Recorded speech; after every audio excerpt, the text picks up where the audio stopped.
రిలేషన్షిప్లో ఉన్నప్పుడు అంతా బాగానే ఉంటుంది. ఎప్పుడైతే ఆ రిలేషన్షిప్ బ్రేక్ అవుతుందో అప్పుడు రేప్ కేసులు పెడుతున్నారంటూ మద్రాస్ హైకోర్టు కీలకమైన వ్యాఖ్యలు చేయడం జరిగింది. అంటే ఏదైనా సరే కొన్నిసార్లు ఏమవుతుందంటే రిలేషన్షిప్లో ఉన్నప్పుడు వారు అన్ని రకాలుగా సంతోషంగా ఉంటారు. ఒకరినొకరు అర్థం చేసుకునే టైంలో కొన్ని నెలల పాటు కూడా వారు ఎలాంటి ఇబ్బందులు లేకుండా ఒకరికొకరు చాలా ప్రేమ చూపించుకోవడం కానివ్వండి, టైం ఇచ్చుకోవడం కానివ్వండి, లేదంటే కన్సర్న్ ఇవన్నీ కూడా చాలా బాగుంటుంది.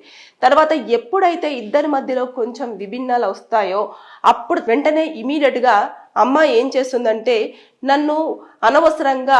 నన్ను పెళ్లి చేసుకుంటానని చెప్పేసి ఫేక్ ప్రామిసులు చేసి నన్ను శారీరకంగా వాడుకున్నాడు అని చెప్పేసి ముందుకొచ్చేసి రేప్ కేసులు అనేది పెట్టడం జరుగుతుంది.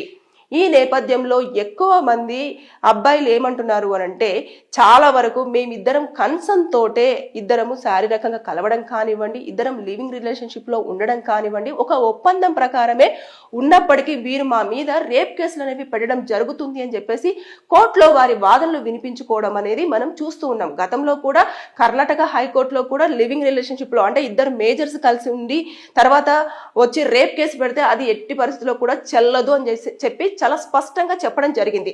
ఇప్పటికీ మద్రాస్ హైకోర్టులో కూడా 9 సంవత్సరాల పాటు కూడా వాళ్ళిద్దరు లివింగ్ రిలేషన్షిప్ లో ఉన్నారు. ఉండిన తర్వాత వారికి గత కొన్ని